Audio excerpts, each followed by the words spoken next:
are but a simple being. I am an entire world. Your words are true, but in all of space, I stand alone. I am Galactus, the be-all and end-all of the universe. For as long as people have gazed up at the sky, they have contemplated their ultimate fate. Depending on their birth circumstances, many go either quietly or violently, while others end up feeding the cosmic being known as Galactus. Known as the devourer of worlds, Galactus goes from world to planet, devouring them with no regard for the locals and only his own hunger, making him one of the most dreaded creatures in the universe. For sustenance, the cosmic creature Galactus feeds on the life energy present in planets.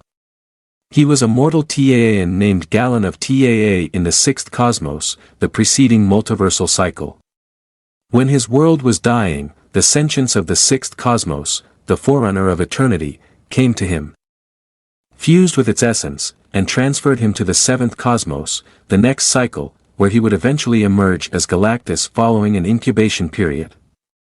Omnimax is succeeded by him. A number of heralds, including the Silver Surfer, have been appointed by Galactus to both scout for appropriate worlds and to alert him when he is ready. He uses the power cosmic to empower them. Even though he is the devourer of worlds, he has no ill will toward any sentient being and only takes the necessary actions to stay alive. He acknowledges that he will eventually return an endless amount more to the universe than he has ever received from it. Thor recently slain Galactus, when his corpse, which the destroyer had reanimated, consumed energy from the M'Kraan crystal, he was reborn. Galactus no longer craves worlds but now craves information. What was Galactus' origin? Gallan of Taa was the ancestor of the character currently known as Galactus. From the world that existed before the present, he and a few other explorers set out to investigate a cosmic egg. After merging with a creature known as the sentience of the cosmos, Gallan became the last survivor. Entering the next dimension, this new being floated for eons, gesturing until Galactus appeared. How come Galactus is hungry? Galactus is hungry, just like any other living thing. He must saturate himself with large amounts of energy because to the immense amount of power cosmic pulsing through him, thus, entire planets and their life energies are consumed. Over the ages, he has created devices that aid in the breakdown of the cosmic orb for effective nourishment. Since Galactus is a cosmic being, many have argued that he is a part of reality and that everything needs him to exist. Who are the heralds of Galactus? At several points during his life, Galactus has given a portion of the power cosmic to people whose only task is to locate suitable worlds for him to eat. The first was the Fallen One, a creature who had deceived his lord. In order to save the devourer from devouring his native planet of Zenla, Silver Surfer, the next one, offered to serve in return.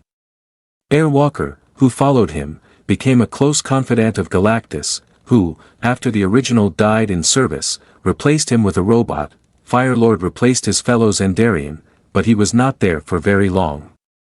After then, Galactus took a different route and accompanied Teryx the Tamer, a more hazardous creature. Frankie Ray, an Earth native who later changed his name to Nova, followed by Red Shift, Stardust, and Morg the Executioner. Heralds have returned at different points in time to serve Galactus, sometimes even cooperating with one another. At different points in time, heroes like as Thor and Human Torch have also served as Herald of Galactus.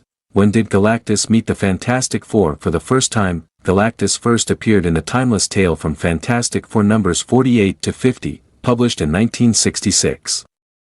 In it, the Herald Silver Surfer discovered Earth, a new food that would be good for his master. Both Wata the Watcher and the Surfer himself offered assistance to the squad when their efforts to stop the invader failed. While the latter defied his boss in order to preserve humanity, the former guided Johnny Storm in locating the ultimate nullifier. Despite depriving the Silver Surfer of his heraldry and imprisoning him on Earth, the two incidents combined to allow the Devourer to escape Earth unscathed.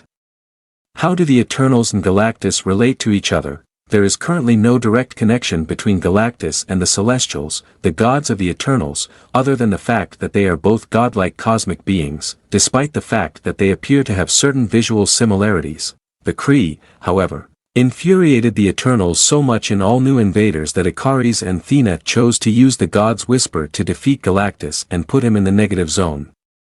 Eventually, this scheme was halted by the invaders. From Devourer to Lifebringer, how did Galactus change?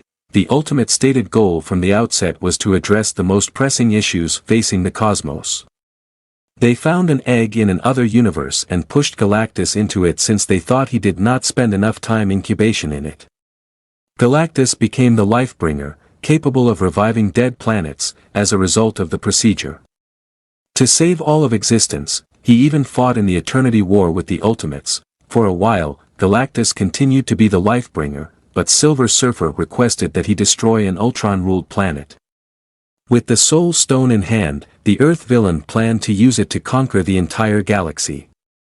In the end, Galactus concurred, but that decision returned him to his Devourer status.